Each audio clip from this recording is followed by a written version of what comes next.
بسم الله والصلاة والسلام على رسول الله وعلى آله وصحبه أجمعين ثم أما بعد فأعوذ بالله من الشيطان الرجيم أم لم ينبأ بما في الصحف الأولى আমরা প্রথমে যা নিয়ে কথা বলবো সেটা হলো আমেরিকান ড্রিম, জীবন, স্বাধীনতা আর সুখের সন্ধান। ভালো কথা, আমি শুরু করব সুখের সন্ধান দিয়ে।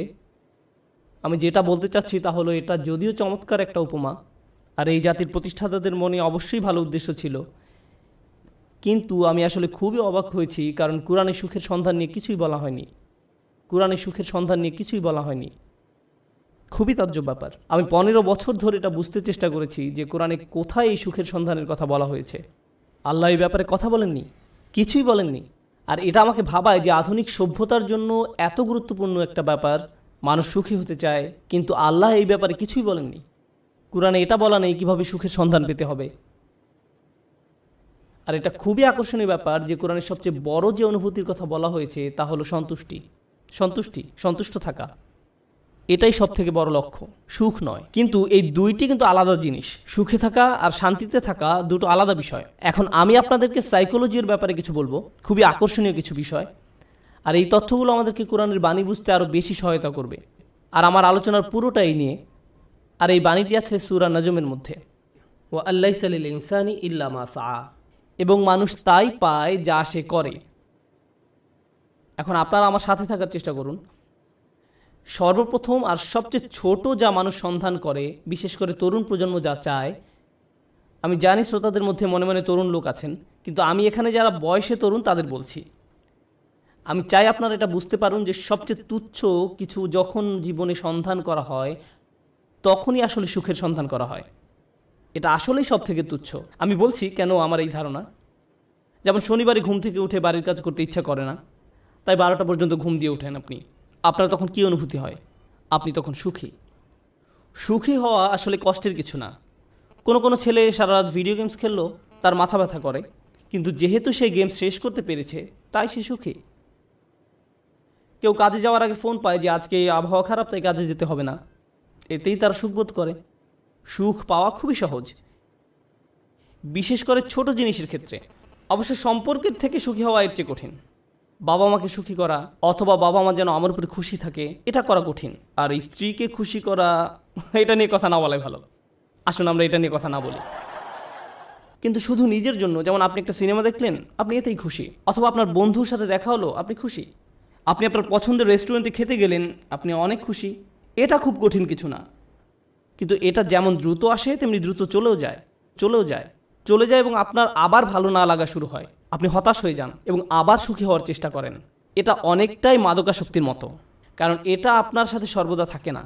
আর এটাই হলো সবচেয়ে নিম্ন স্তরের সন্ধান। তাই মানুষ যখন বলে আমি শুধু সুখী হতে চাই, আমি আসলে জানি না সে কি বোঝাতে চাচ্ছে। কারণ কোনো মানুষই সবসময় সুখী নয়। আল্লাহ আমাদেরকে অনেক অনুভূতি দিয়েছেন এই জীবন অভিজ্ঞতা অর্জনের জন্য, এবং এর সবগুলোই সুস্থ জীবনের অংশ। সুখ হলো এদের একটি মাত্র। যদি আপনার আকাঙ্ক্ষা শুধু সুখী হওয়া হয়, তাহলে আমাকে বলতেই হচ্ছে যে আপনি হতাশ হবেন। সুখ কখনোই ঘটবে না, আপনি কখনোই চিরসুখী হতে পারবেন না। এটা আসলে এভাবে কাজ করে না। আমি বলছি না যে আপনাকে হতাশ হতে হবে। আমি যা বলতে চাচ্ছি তা হলো সংগ্রামও জীবনের একটি অংশ। যখন আপনি বার্ষিক পরীক্ষার জন্য প্রস্তুত হচ্ছেন, আপনি কিন্তু সুখী নন, বা 3 ঘন্টার পরীক্ষার মাঝে আপনি সুখী নন। যারা ব্যায়াম করেন তারা তাতে সুখ পান না। হ্যাঁ, ফলাফল দেখে তারা অবশ্যই সুখী হন, কিন্তু ঘাম ঝরানো পরিশ্রম করার সময় নিশ্চয়ই তারা সুখী নন। নিজের চেহারা দেখলেই বুঝতে পারবেন, ঠিক যেন সিলভেস্টার স্ট্যালোনের মতো। যাই হোক, তাহলে সবচেয়ে নিম্ন স্তরের আকাঙ্ক্ষা কি? সুখ। আসুন এবার পরের ধাপ দেখি। পরের ধাপ মানে এটা অর্জন করতে আরও চেষ্টা করতে হয়। আর আমার বড় নয়, আমি যতই উপরের ধাপে যাব, সেটা অর্জনের জন্য ততই কষ্ট করতে হবে। তো এর পরের ধাপ হলো কুল দেখানোর আকাঙ্ক্ষা। এটা সুখের আকাঙ্ক্ষা নয়, আকাঙ্ক্ষা হলো কুল হওয়ার। কুল হওয়া মানে হলো কেউ আমাকে নিয়ে ঠাট্টা করবে না, আমি বাকি সবার মতোই হব। কেউ আমাকে নির্দেশ করে বলবে না যে তুমি এমন কাপড় কেন পরছো, এমন কথা কেন বলছো, তোমাকে এমন দেখাচ্ছে কেন, তুমি এভাবে চলো কেন, ওদের সাথে কেন মেশো, এটা কেন কিনছো, ওটা কেন করছো, গাড়ি কেন চালাও। আপনাকে আলাদা করে ভাববে, আপনি এটা চান না। আপনি যে কোনোভাবে সবার সাথে মিশে যেতে চান এবং কারো সমালোচনার বস্তু হতে চান না। আপনি অদৃশ্য হয়ে যেতে চান বাকি সবার মাঝে, যেন আপনাকে বাকি সবার মতো কুল ভাবা হয়। আর এই জন্য পরিশ্রম করতে হয়। উদাহরণ হিসাবে বলা যায়, আপনারা যারা হাই স্কুলে পড়ছেন, আপনি স্কুলে কী পোশাক পরে যাচ্ছেন সেটা আসলেই একটা বড় ব্যাপার। আপনি যখন আলমারি থেকে একটা কাপড় বের করেন বা জুতা হাতে নেন পরার জন্য, তখন আপনার মনে এই প্রশ্ন আসে যে কে আপনার পোশাক নিয়ে মজা করতে পারে। সত্যি সত্যি আপনার মনে এই ভাবনাটি আসে?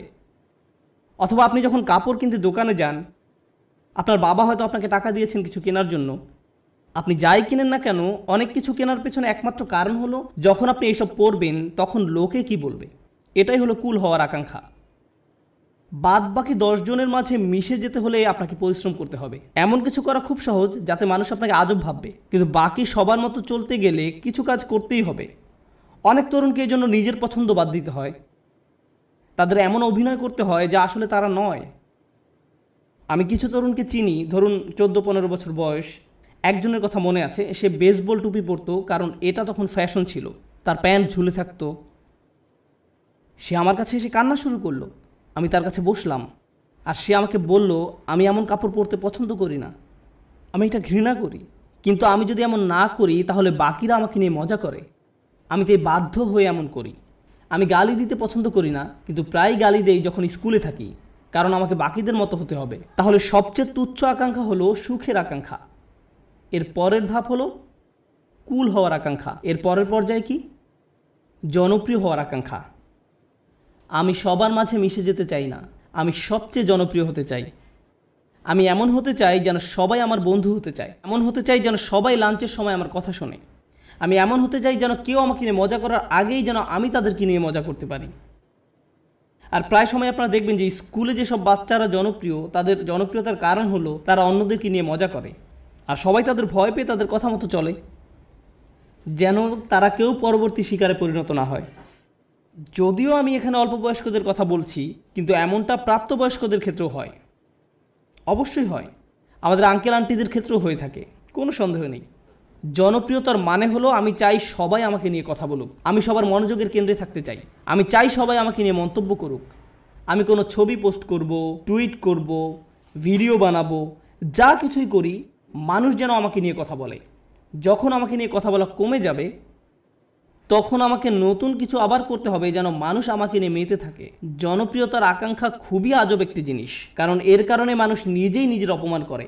যেমন মিউজিক ইন্ডাস্ট্রিতে যখন এমন হয় কোনো শিল্পীর গান খুব হিট করলো, সবাই সেই গান ডাউনলোড করলো, তারপর যখন তার জনপ্রিয়তা কমে গেল তখন তাকে নিজেকে অপমানিত করতে হবে, নোংরা ভিডিও বানাতে হবে বা কোনো কাহিনী তৈরি করা যেন পত্রিকাগুলো তাকে নিয়ে মেতে থাকে।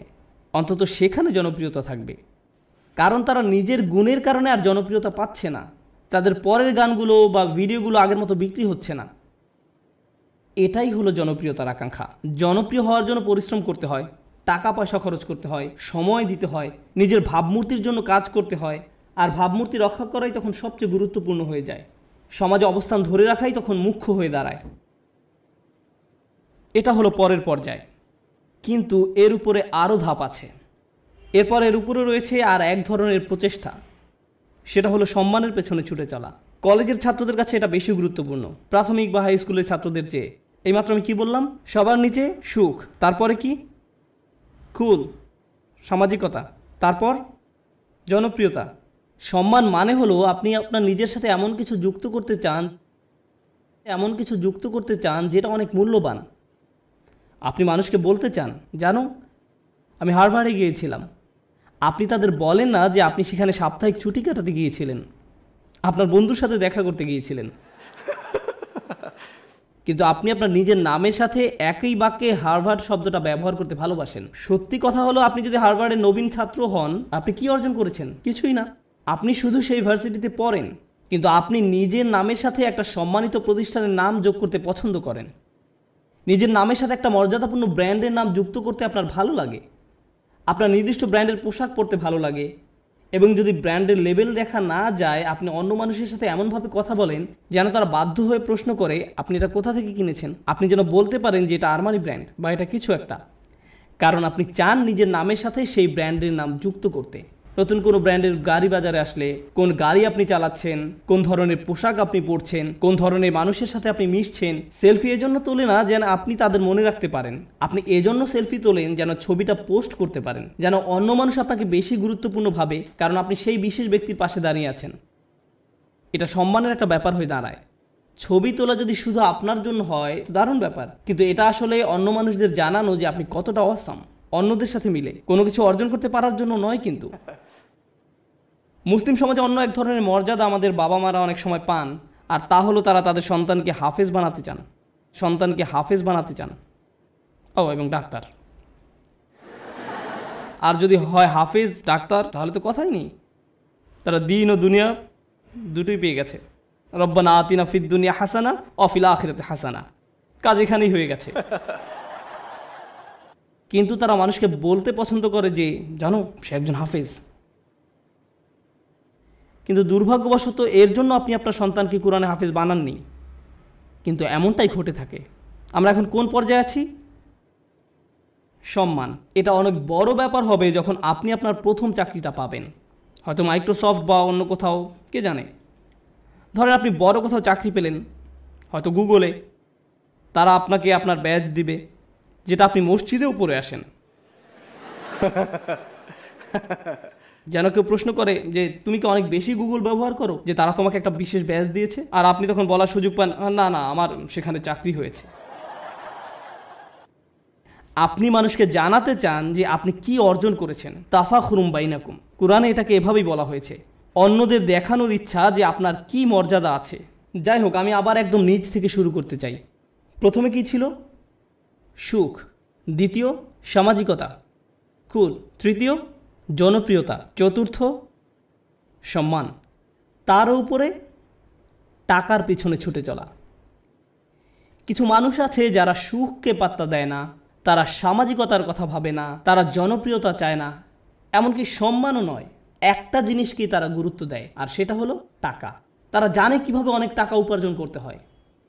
এই মানুষগুলো ময়লা জামা, পুরনো ছেঁড়া জিন্স পরে থাকে, 88 মাজদা মিয়াটা গাড়ি চালায়, কিন্তু এই সব নিয়ে তাদের কোনো ভ্রুক্ষেপ নেই। কারণ তারা মাসে $10 মিলিয়ন উপার্জন করে। আমার এমন মানুষের সাথে দেখা হয়েছে যারা বছরে শত শত মিলিয়ন ডলার উপার্জন করে, এবং আপনি বুঝবেনই না সেটা। কারণ তার চুল উস্কো খুস্কো, তার মধ্যে এক অন্যরকম ভাব আছে যে সে ব্যস্ত, বা ব্যস্ততার জন্য নাও হতে পারে, কারণ সে এগুলো পাত্তাই দেয় না। সে শুধু জানে কিভাবে ব্যবসা করতে হয়। ব্যবসায় সে একটা বিস্ময়, আর সেটা নিয়েই সে শুধু চিন্তা করে। সে খালি এটাই চিন্তা করে যে বিক্রয় কিভাবে বাড়ানো যায়, কিভাবে ব্যবসার আরও সম্প্রসারণ হবে, কিভাবে আমি নতুন ওয়্যার হাউস খুলবো। সুবহানাল্লাহ, তারা অবিশ্বাস্য ধরনের মানুষ। যাই হোক, ময়ের উপরে উঠলে কি আরও কঠোর পরিশ্রম করতে হয়। সুখী হতে কোনো পরিশ্রম করতে হয় না, সবার মতো হতে কিছু পরিশ্রম করতে হয়। জনপ্রিয় হতে আরও কিছু কাজ করতে হয়। সম্মান বা সম্মানিত কিছুর সাথে জড়িত হওয়ার জন্য আরও শ্রম দিতে হয়। অনেক টাকা কামাতে হলে অনেক শ্রম দিতে হয়। এক অবিশ্বাস্য রকমের কর্মস্পৃহা লাগে, তারা কোনো বিরতি নেয় না। এর উপরে উঁচু স্তর আছে। যাই হোক, আমি যখন বলছিলাম কিছু একটা করতে বেশি শ্রম দিতে হয়, যখনই আমি কোনো উঁচু লেভেলের কথা বলি, আপনাকে সেখানে যেতে বেশি কষ্ট সহ্য করতে হবে, আপনাকে যন্ত্রণা সহ্য করতে হবে সেখানে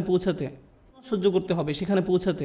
সুতরাং আমরা এখন টাকার উপরে লেভেলে আছি, আর টাকার উপরে সেই মানুষটা শুধু 1 নম্বর হতে চায়। তারা যে কোনো কাজে চরম উৎকর্ষতা অর্জন করতে চায়, তারা অন্যদের ছাড়িয়ে যেতে চায়। আমি শুধু আমার কোম্পানির প্রোগ্রামার হতে চাই না, আমি এই কোম্পানির শীর্ষস্থানীয় প্রোগ্রামার হতে চাই।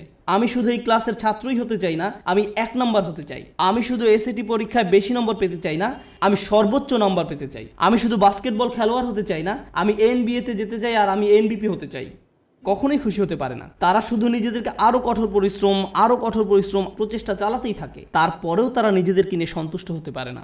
এই ধরনের মানুষরা তাদের কাজে চরম উৎকর্ষ অর্জন করতে সক্ষম হয়। সেটা পড়াশোনাই হোক, শরীরচর্চাই হোক, বা অ্যাথলেটিক হোক, তাদের কর্মক্ষেত্রে, তাদের গবেষণা যাই হোক না কেন, তারা তাদের শীর্ষস্থান অর্জন করা চাই। তাদের 1 নম্বর হতে হবে। নিজেদের নিয়ে কখনোই খুশি হতে পারে না। তারা নিজেদেরকে কার সাথে তুলনা করে এটা জানা খুব গুরুত্বপূর্ণ। নিজেকে তারা গতকালকের সাথে তুলনা করে। তারা আর কাউকেই পাত্তা দেয় না, কারো দিকে তাকায় না। তারা জানে তারা আরও ভালো করতে পারে, তাই তারা কখনোই সন্তুষ্ট হতে পারে না। তারা কখনো কাজ না করে বসে থাকে না।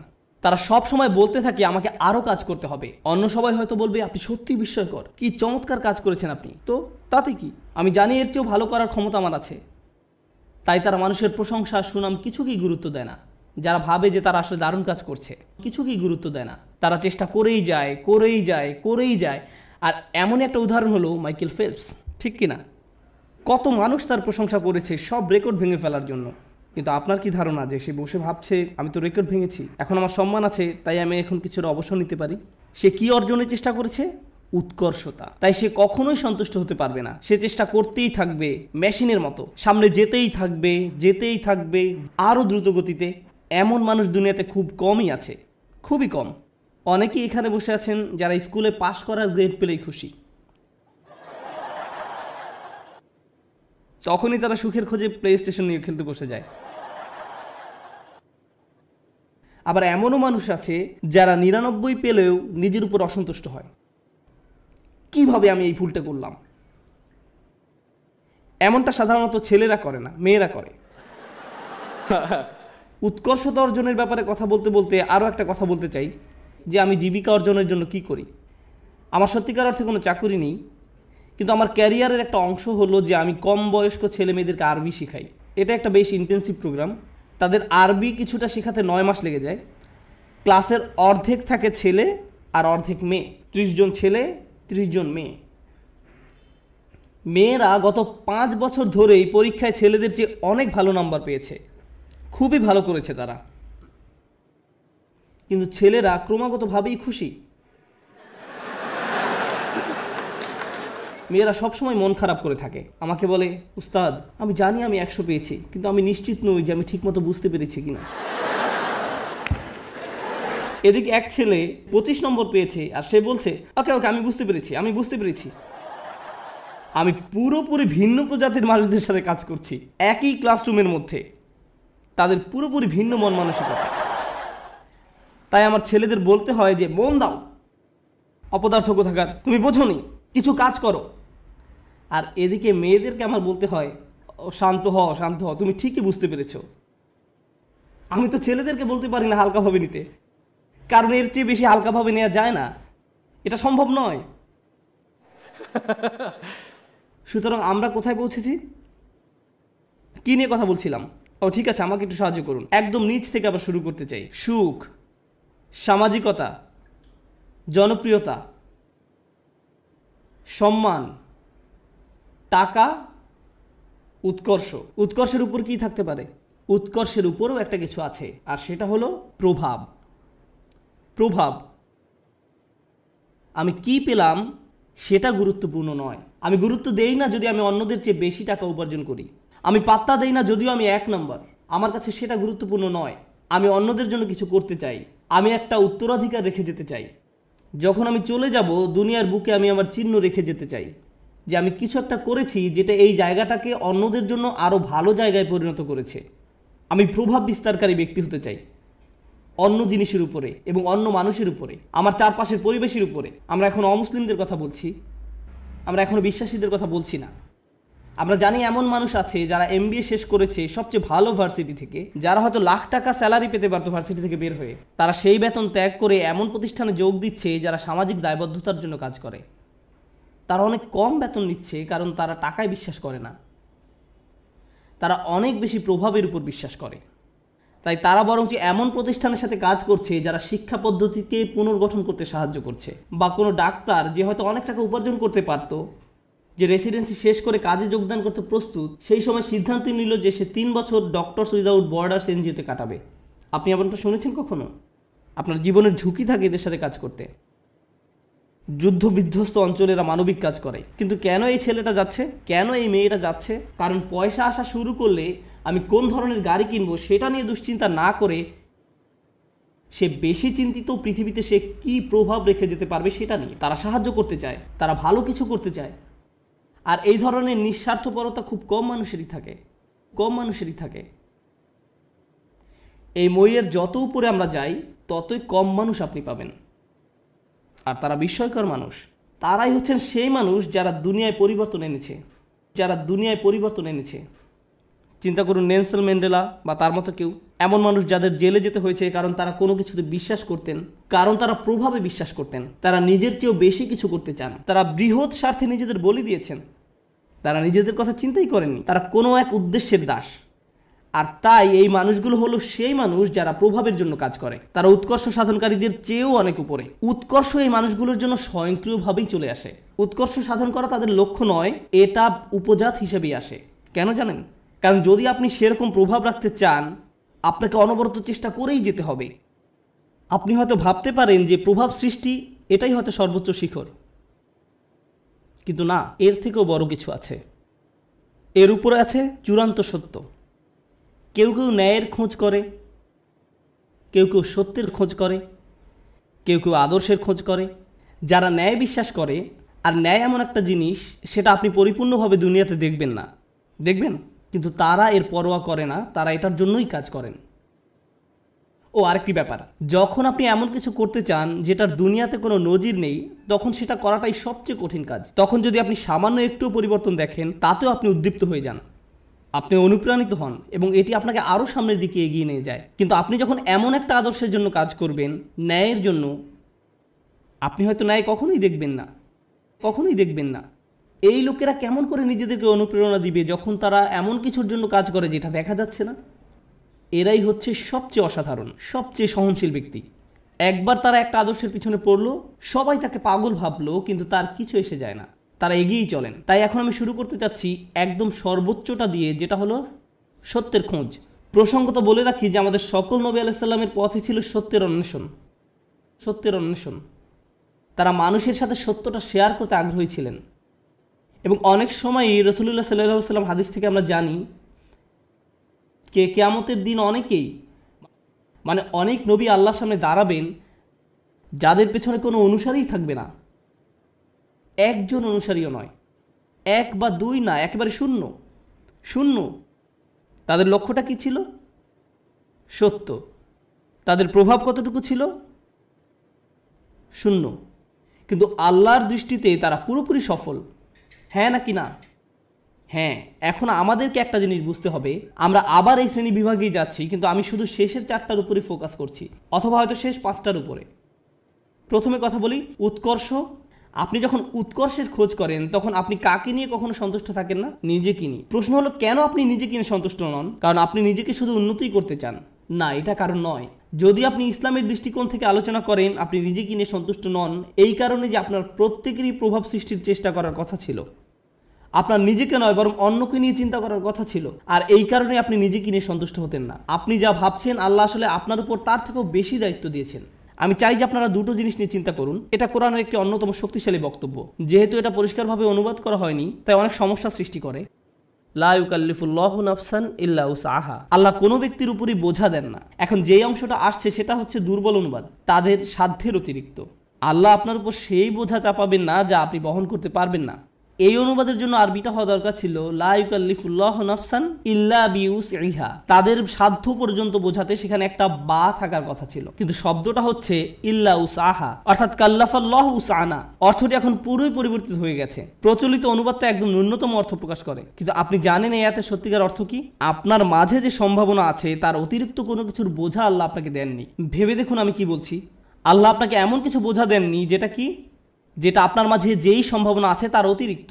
আপনার মাঝে কি আরো উন্নতি করার সম্ভাবনা আছে? হ্যাঁ। আপনি কি আরো বেশি করতে পারতেন? হ্যাঁ। এবং যেটা করতে পারেন কিন্তু করেননি, আল্লাহ আপনাকে সেটার জন্য জিজ্ঞাসাবাদ করবেন। শুধু একদম ন্যূনতম দায়িত্বটুকু নয়, বরং সর্বোচ্চটুকু। আল্লাহ চান যে আপনি নিজেকে উন্নত করতে থাকুন এবং দেখান যে আপনি আসলে কতটুকু নেয়ার জন্য তৈরি ছিলেন। এটাই হচ্ছে এখানে প্রচেষ্টার ধারণা। আমরা সুখের অন্বেষণ অস্থির নই, বরং ওটা এর সাথে বোনাস হিসাবে আল্লাহ দেবেন। আমরা অন্যের কাছে কুল বা পরিপাটি হিসাবে পরিচিত হতে চাই না। কেউ একজন একটা বোকার মতো কাজ করেছে এবং আপনি ওই নির্বোধের মতোই কাজ করতে চাচ্ছেন। আমরা কারো কাছে জনপ্রিয় হতেও আগ্রহী নই। কেন জানেন? কারণ সবার যাদের জীবনের উদ্দেশ্য সম্পর্কে কোনো ধারণা নেই, আপনি তাদের মাঝে জনপ্রিয় হতে চান মানে হচ্ছে আপনি তাদের মাঝে সবচাইতে বোকা। আমরা সম্মানের কাঙালও নই, কারণ আমরা জানি সম্মান আসে আল্লাহর তরফ থেকে। অনেক নবী ছিলেন গৃহহীন, কিন্তু তাদের সম্মান ছিল। নবীদেরকে মানুষরা ধিক্কার দিত, কিন্তু তারপরও তাদের ছিল উচ্চ সম্মান। এখন আমাদের কাছে সম্মানের সংজ্ঞাটাই ভুল। আমরা ভুল জিনিসের সাথে এটাকে জড়িয়ে ফেলেছি। ঠিক আছে? যখন উৎকৃষ্ট হবার চেষ্টা করার ব্যাপার আসে, আমাদের মুসলিমদের মাঝারি ধরনের জিনিসে সন্তুষ্ট হবার অবকাশ নেই, কোনো সুযোগ নেই। আপনি একজন মুসলিম হিসেবে নিজেকে আরও উন্নত করার জন্য ক্রমাগত চেষ্টা করতে থাকবেন। আপনি যে কাজই করে থাকেন না কেন, আপনি যদি মুখস্থ করে থাকেন তাহলে আপনি আরও বেশি মুখস্থ করার চেষ্টা করুন। আপনি যদি পড়াশোনা করে থাকেন তাহলে আরও বেশি পড়াশোনার চেষ্টা করুন। আপনি যদি কাজ করে থাকেন তাহলে আপনি আরও বেশি কাজ করার চেষ্টা করুন। আপনি যদি স্বেচ্ছাসেবী হয়ে থাকেন তাহলে আরও বেশি স্বেচ্ছাসেবা করার চেষ্টা করুন, বিশেষভাবে যখন আপনার বয়স কম। কারণ এখন দায়িত্ব অনেক কম, কিন্তু আমার হোমওয়ার্ক আছে। হ্যাঁ, কিন্তু সেটা এমন কোনো দায়িত্ব নয়। দায়িত্ব তখনই আসবে যখন আপনি বিয়ে করবেন, যখন আপনার সন্তান থাকবে। এখন আপনি মুক্ত। এখন আপনার যে স্বাধীনতা আছে সেটা জীবনের আর কোনো পর্যায়েই থাকবে না। পেছনে বসে ভিডিও গেমস খেলার সময় নয় এটা। এখন শুধু বসে থেকে মুভির পর মুভি দেখা, মুভির পর মুভি দেখার সময় নয়। এখন সময় নয় যে নতুন অ্যাভেঞ্জার্স বা এরকম কিছু নিয়ে আপনি ব্যস্ত থাকবেন। এটা সেই সময় নয়। পুরো পৃথিবী অপেক্ষা করছে আপনি কী প্রভাব ফেলবেন দুনিয়াতে সেটার জন্য। আপনি এমনি এমনি বসে সময় নষ্ট করতে পারেন না। অন্যরা করতে পারে, ভালো, তাদের কোনো বৃহত্তর লক্ষ্য নেই, কিন্তু আপনাকে হতে হবে শ্রেষ্ঠ, কারণ আপনি এখন থেকেই প্রভাব সৃষ্টি করা নিয়ে চিন্তা করেন। দর্শকদের মাঝে বসে থাকা প্রত্যেক তরুণ ছেলে এবং মেয়ের চিন্তা করা উচিত, আল্লাহ আমাকে কি দিয়েছেন, আমাকে আল্লাহ কোন গুণটি দিয়েছেন, এবং এই গুণটি দিয়ে আমি দুনিয়াতে কি পরিবর্তন আনতে পারি, এই গুণ দিয়ে আমি কি করব। আর আপনি যখন এটা নিয়ে চিন্তা করবেন তখন আপনি সত্যিকারভাবে বুঝতে পারবেন আপনি কিসের জন্য কাজ করছেন। আপনি কাজ করছেন আল্লাহর সাথে দেখা হবার স্বপ্ন নিয়ে, এবং সেটাই হচ্ছে আমাদের আসল সত্য। আপনি আল্লাহকে এটা দেখাতে চান যে আপনি আপনার সামর্থ্যের মধ্যে যা আছে তার সবটুকু করেছেন। সবচেয়ে ভালো ঘুমের অভ্যাস আপনার থাকা উচিত, সবচেয়ে ভালো খাবার, সবচেয়ে ভালো ব্যায়াম করার অভ্যাস আপনার থাকা উচিত, আপনার হওয়া উচিত সবচেয়ে ভালো ইবাদতকারী, আপনার হওয়া উচিত সবচেয়ে পড়াশোনায় উন্নত। আপনার জীবনে আপনি যা যা করে থাকেন প্রত্যেকটি কাজে আপনার উৎকর্ষ অর্জনের চেষ্টায় রত হতে হবে। আপনার বাজে জাঙ্ক খাবার খাওয়ার অভ্যাস ত্যাগ করা উচিত। আপনি এমন কেউ হবেন না যারা অযথা ঘুরে ফিরে আড্ডা দিয়ে সময় নষ্ট করে। আপনি অবশ্যই অবসর কাটাবেন, কিন্তু এমনকি যখন আপনি খেলবেন তখনও সবচেয়ে ভালো খেলুন। স্কুলের বা কলেজের অন্য ছেলেরা যখন তাকে দেখবে তারা বলবে আমি এর মতো হতে চাই। তার সব কিছু অসাধারণ, তার সব কিছু অসাধারণ, তার সব কিছুতেই সে চ্যাম্পিয়ন। আপনাদের তেমন লোক হওয়া উচিত। উম্মার এরকম লোক দরকার, শ্রেষ্ঠ লোক, এবং এ ধরনের লোকেরাই প্রভাব সৃষ্টি করতে পারে। আরেকটি ব্যাপার কি জানেন, আমাদের বাবা মায়েরা খুবই দুঃখজনক, কারণ তাদেরকে কখনো এটা শেখানো হয়নি। তারা কখনো এই যে সিঁড়িটা এর সাথে পরিচিত হননি। তাদের কাছে সর্বোচ্চ শিখর মানে হচ্ছে সম্মান, আর এর উপরে গেলে টাকা পয়সা। তাই আপনাদেরকে নিয়ে তাদের একমাত্র চিন্তা হচ্ছে সম্মান আর অর্থ। একটা চাকরি খোঁজো যেন তুমি সম্মান পেতে পারো, আর আমরা বলতে পারি আমাদের ছেলে একটা চাকরি করে, সে ডাক্তার, সে এটা, সে ওটা, আর হয়তো আমাদের এক সময় অনেক টাকাও হবে আর আমরা সেটা মানুষকে দেখাতে পারবো। শেষ, এটাই তাদের একমাত্র চিন্তা। আর তারা সবসময় জিজ্ঞাসা করে তুমি কোথায় কাজ করবে, কেমন করে তুমি আরো টাকা রোজগার করবে, কখন আমরা বাড়ি কিনবো। সবকিছুই শেষ হয় সম্মান এবং অর্থতে গিয়ে। কিন্তু জীবনে এর উপরেও কিছু আছে। অর্থের উপরে কি? টাকা পয়সা, উৎকর্ষ। কে আপনাকে উৎকর্ষ বা শ্রেষ্ঠত্ব অর্জনের দিকে ধাবিত করবে? আমরা শুধু অর্থ এবং সম্মান নিয়ে চিন্তা করতে করতে জীবন শেষ করে ফেলি। মুসলিমদের মাঝে কত ছেলেমেয়ে ডাক্তার হয়েছে, আমি সবসময় তাদের উদাহরণটাই দিই, কারণ এদেরকেই সবচেয়ে বেশি হতাশ দেখি আমি। তারা ডাক্তার হয়েছে শুধুমাত্র এই কারণে যে তাদের মা বলেছে কিংবা বাবা বলেছে। আমি কখনোই আমার কোনো সমস্যা হলেও এরকম ডাক্তারের কাছে যেতে আগ্রহী নই। আমি বরং এমন কারো কাছে যাব যে ডাক্তার হয়েছে কারণ তারা মানবতার সেবা করতে চায়। তারা তাদেরকে নিয়ে চিন্তা করে। তারা দুর্নীতিগ্রস্ত ইন্স্যুরেন্স কোম্পানি থেকে পরবর্তী টাকা আসার অপেক্ষা করে না। তারা আসলে মানবতা নিয়ে চিন্তিত। আমি এ ধরনের ডাক্তারের সাথে সম্পর্ক রাখতে, নিজে এবং বাচ্চাদেরকে নিয়ে যেতে আগ্রহী। প্রভাব সৃষ্টিকারী ব্যক্তি। এখন এই ব্যাপারে আমার শেষ কথা, লাইসা লিল ইনসানি ইল্লা মা সা। মানুষের কিছুই থাকবে না শুধুমাত্র তারা যে চেষ্টা করেছে তা ছাড়া। আবার শুরু করি। সুখের সন্ধান, কুল, সামাজিক বা পরিবারটি হওয়ার বাসনা, জনপ্রিয় হবার আকাঙ্ক্ষা, সম্মান পাবার আকাঙ্ক্ষা, অর্থপ্রাপ্তির আকাঙ্ক্ষা, উৎকর্ষ লাভের আকাঙ্ক্ষা, প্রভাব সৃষ্টিকারী হবার ইচ্ছা এবং সত্য পাবার প্রচেষ্টা। জানেন আল্লাহর কাছে সবচেয়ে মূল্যবান কোনটি? এই সব কিছুর মাঝে আল্লাহর কাছে সবচেয়ে প্রিয় হচ্ছে আপনার প্রচেষ্টা। অর্থ নয়, প্রভাব না, শ্রেষ্ঠত্ব না, এই সব কিছুই আসবে, কিন্তু আল্লাহ আপনার কাছ থেকে যেটা দেখতে চান সেটা হচ্ছে প্রচেষ্টা। প্রচেষ্টা। আমি আপনাদের বলেছি নবী আলাইহিস সালামদের কথা, যারা শেষ বিচারের দিন আল্লাহর সামনে দাঁড়াবেন কতজন উম্মত নিয়ে? 0। কিন্তু তারপরেও আল্লাহ তাদেরকে জান্নাতের সর্বোচ্চ আসনে আসীন করবেন, কারণ আল্লাহ সম্মান জানাবেন তাদের প্রত্যয়কে, তাদের প্রচেষ্টাকে, তাদের চারিত্রিক দৃঢ়তাকে। তারা কঠিন সময়ে পড়েছিলেন এবং তারা সেটা মোকাবেলা করেছেন। যদি আপনি নূহ আলাইহিস সালামের প্রতি বছরের একটা প্রোগ্রেস রিপোর্ট দেখতে চান, চলুন একটা গ্রোথ চার্ট বানিয়ে দেখি কতজন মানুষ মুসলিম হয়েছে প্রতি বছর, যেমনটা করা হয় প্রতি বছর প্রতিবেদনে। কতজন মানুষ মুসলিম হয়েছে প্রতি বছর? 950 বছর। চার্ট নিশ্চয়ই ঊর্ধ্বমুখী ছিল না, বরং সেটা ছিল অপরিবর্তনশীল, এমনকি কখনো কখনো হয়তো নিম্নমুখীও ছিল। কেউ হয়তো ইসলামের খুব কাছাকাছি এসেছে, আবার দূরে সরে গেছে। এর মানে কোনো প্রভাব তৈরিই হয়নি। আমরা নূহ আলাইহিস সালামের কোন জিনিসটাতে এত সম্মান করি? ক্রমাগত এবং ক্রমাগত প্রচেষ্টা। আমাদেরকে হতে হবে ক্রমাগত প্রচেষ্টারত এবং প্রত্যয়ী মানুষ। আল্লাহর সামনে দাঁড়ানোর মতো কিছুই থাকবে না যদি আমাদের এই প্রচেষ্টাটুকু না থাকে। তরুণরা দয়া করে মনোযোগ দিয়ে শুনেন আমি কি বলছি। একটু চিন্তা করো, তোমার জীবনের সার্থকতা কোথায়? যদি তোমার জীবন মানে হয় শুধু একটা ভিডিও গেম থেকে অন্য ভিডিও গেম, যদি তোমার জীবন মানে হয় শুধু টিভি শোয়ের একটা পর্ব থেকে অন্য পর্ব, তুমি কিসের জন্য চেষ্টা করছো? এতে কি আসে যায় যদি তুমি একটা ভিডিও গেমে ট্রফি জিতো অথবা 100% সিনক্রোনাইজেশন পাও? এতে কি আসে যায়? কি এমন হবে এতে? পৃথিবীর জন্য তা কোনো পরিবর্তনই আনবে না। তুমি কতগুলো পুশ আপ করতে পারো এটা কেউ গুরুত্ব দেয় না। তোমাকে এর চেয়ে বেশি কিছু চিন্তা করতে হবে, এর চেয়ে বড় উচ্চ মর্যাদাশীল কিছু চিন্তা করতে হবে। এবং যখন তুমি সেটা করা শুরু করবে, আল্লাহ তোমাকে সুখ দিবেন। যখন তুমি সত্যিকার অর্থেই চেষ্টা করবে, জীবনটা তখন অর্থবহ হবে। আর জীবনটা যখন অর্থবহ হবে, সুখ এবং আনন্দ এনে দেবে। যখন তোমার জীবনে কোনো প্রচেষ্টা থাকবে না, তখন জীবনের কোনো অর্থ তুমি খুঁজে পাবে না। তুমি তখন কোনো কিছুতেই কোনো সুখ বা আনন্দ খুঁজে পাবে না। তুমি যতই গান শোনো, তুমি যতই ঘুরতে বেড়াতে যাও, যতই পার্টি করো, তোমার জীবনে কখনোই সুখের দেখা পাবে না। তোমার সব সময় বিরক্ত লাগবে, নিজের কাছে নিজেকে ভালো লাগবে না। গুরুত্বপূর্ণ হচ্ছে প্রত্যয়, যেটা তোমাকে উপলব্ধি করতে হবে। তোমাদের তরুণ প্রজন্মকে হতে হবে অসম্ভব এবং অসম্ভব প্রত্যয়ী। আল্লাহ বলছেন ওয়ান্না সায়াহু সাওফা ইউরা। আমার খুবই পছন্দের একটি আয়াত, এবং আমি এই আয়াতটি দিয়েই শেষ করতে চাই। এবং তার প্রচেষ্টা বা প্রত্যয় খুব শীঘ্রই দেখা যাবে। তার চেষ্টা খুব শীঘ্রই কি দেখা যাবে। এ প্রসঙ্গে আমি বলতে চাই, তুমি যখন কাউকে তোমার রিজিউম দেখাও, আমি অমুক স্কুল থেকে গ্র্যাজুয়েট হয়েছি, আমি অমুক জায়গায় কাজ করেছি, অমুক প্রজেক্টে কাজ করেছি, তখন তুমি তোমার রিজিউমে লেখো তোমার রেজাল্ট নাকি তোমার প্রচেষ্টা? তুমি তোমার প্রচেষ্টার কথা লিখো না, তুমি লিখো তোমার রেজাল্টের কথা।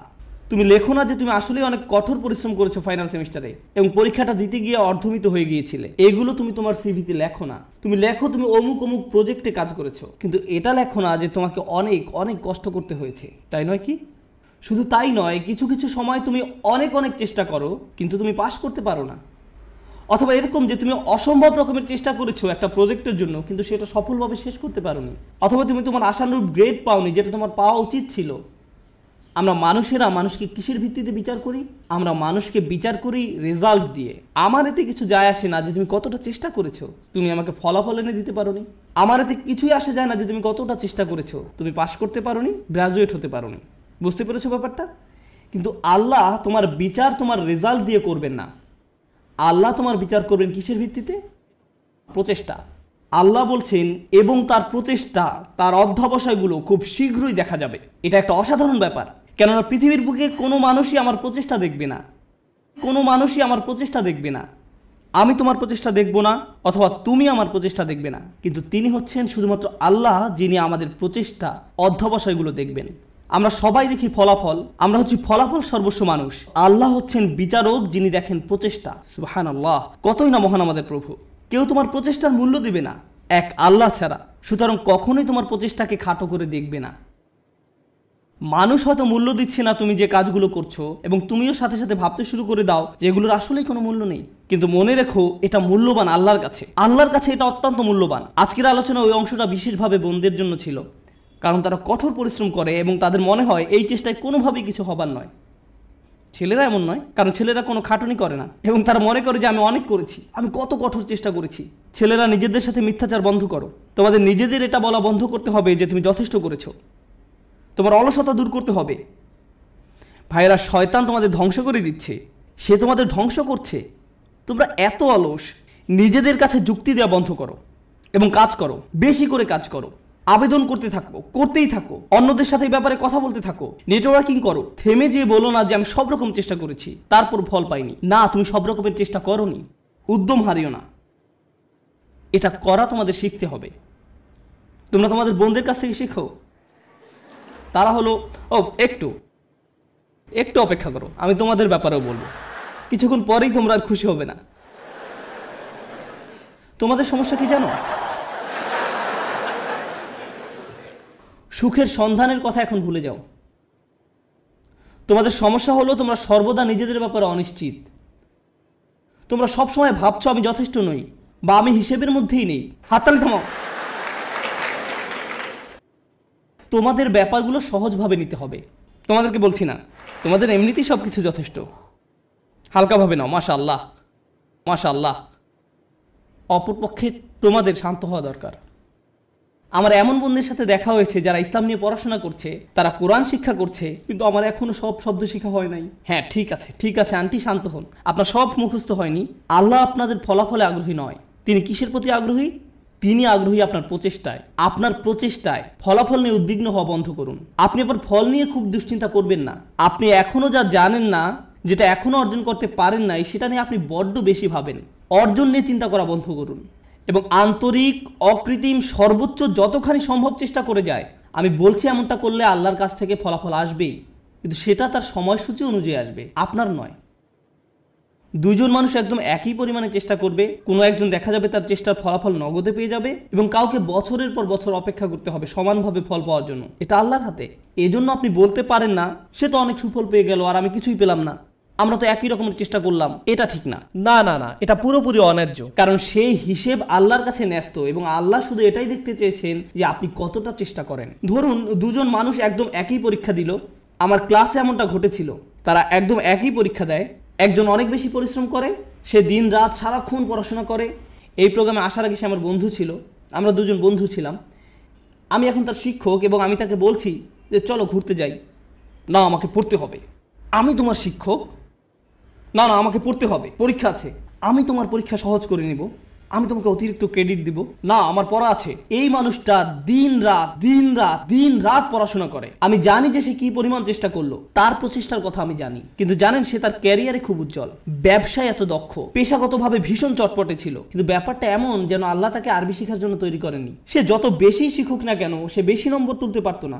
কোন মতো পাশ করতো, কোনো মতেই পাশ করতো প্রতিবারই। আর তার পাশের ছেলেটাই অতিরিক্ত প্রতিভাবান, আমার দেখা সবচেয়ে অলস এক মানুষ। সে ক্লাসে সারাক্ষণ ঘুমাতো, কিন্তু সে প্রত্যেকবারই 99 বা 100 পেত। এতে আমার খুবই রাগ হতো। আমি সেই ছেলেকে শূন্য পেতে দেখতে চাইতাম। আমি চাইতাম যে সে শূন্য পাক, আমি যেন তাকে পরীক্ষার খাতা দিয়ে কঠিনভাবে চড় মারতে পারি। আর যেই মানুষটা পড়তে পড়তে নিজেকে শেষ করে দিচ্ছে, সে পরীক্ষায় ব্যর্থ হচ্ছে। শিক্ষক হিসাবে আমি হতাশ হয়ে গিয়েছিলাম। সেই ছাত্রের অবস্থা তাহলে কি চিন্তা করুন। শিক্ষক হিসাবে আমি হতাশ। কিভাবে সম্ভব যে এই ছেলেটা কোনো চেষ্টাই করে না আর সে ভালো ফল পাচ্ছে, এবং এই মানুষটা যত ধরনের চেষ্টা সম্ভব করছে আর সে কোনো ফলই পাচ্ছে না। মনে হতো যেন এটা অন্যায্য। কিন্তু জানেন কি, যখন এই দুই মানুষ আল্লাহর সামনে এসে দাঁড়াবে এবং দুজনই বলবে যে আমি আল্লাহর জন্য আরবি শিখেছিলাম, হে প্রভু আমি আপনাকে সন্তুষ্ট করার জন্য আরবি শিখছিলাম, আল্লাহ তখন বলবেন দেখি তোমরা কি করেছো। তাদের মধ্যে একজন দেখাবে 99 আর একজন দেখাবে 20 নম্বর। সেদিন আল্লাহর কাছে কোনটা বেশি মূল্যবান হবে? ও, সেই 20 নম্বর অমূল্য। সেদিন এটা মূল্যাতীত। কারণ আল্লাহ খাতার নম্বর দিয়ে মূল্যায়ন করেন না। তিনি কি দিয়ে মূল্যায়ন করেন? প্রচেষ্টা দিয়ে। সেই 99-এর মূল্য সেদিন হবে খুব খুব খুব কম, কারণ এটা পাওয়ার জন্য তাকে খুব বেশি চেষ্টা করতে হয়নি। আল্লাহ এভাবেই বিচার করেন। এটা পুরোটাই গুণগত মান সংক্রান্ত, পরিমাণ সংক্রান্ত নয়। মানুষ শুধু পরিমাণ বিচার করতে পারে, আল্লাহ গুণগত মান বিচার করেন। আপনি এখন যা করছেন তার মান বিচার করুন, আপনার যাপিত জীবনের মান নির্ণয় করুন, আপনি যেই দিনটা পার করলেন তার মান, সকালে কি ধরনের নাস্তা আপনি খেয়েছেন, আপনি কার সাথে কথা বলেছেন, আপনি কিভাবে সময় ব্যয় করেছেন, আপনি কি করেছেন, আপনার দিনের মান কেমন ছিল, সেটা আগে ঠিক করুন। এবং ইনশাআল্লাহ তাআলা তবে এই উম্মতের ভবিষ্যৎ খুব উজ্জ্বল। কারণ আপনি একবার যদি পরম সত্যের ব্যাপারে চিন্তা করা শুরু করেন এবং আপনি প্রভাব নিয়ে চিন্তা করা শুরু করেন, তবে এই ঘর থেকে নতুন চিন্তা ভাবনা আসা শুরু করবে, সৃজনশীলতা আসা শুরু করবে, নিত্য নতুন প্রজেক্ট আসা শুরু করবে, যেটা ক্রমান্বয়ে দুনিয়াকে বদলে দিতে পারে, সেটা দুনিয়াকে প্রভাবিত করতে পারে যেমনটা আর কখনো করেনি। মুসলিম তরুণ সম্প্রদায় এটা করতেই সক্ষম। মুসলিম তরুণরা এটা করতে সক্ষম যখন তারা সঠিক সাধনার জিনিসটি খুঁজে পায়। আল্লাহ আযজা ওয়া জাল্লা এই মানুষগুলোকে, এই তরুণ সম্প্রদায়কে এই উম্মতের বীর পুরুষ করুন, যারা সঠিক সাধনার সন্ধান করে। পরবর্তী প্রজন্ম এসে যেন বলে আমি তাদের হারাতে চাই। তারা ছিল যেন স্বর্ণতুল্য মানদণ্ড। বারাকাল্লাহু লি ওয়া লাকুম। আসসালামু আলাইকুম ওয়া রাহমাতুল্লাহি।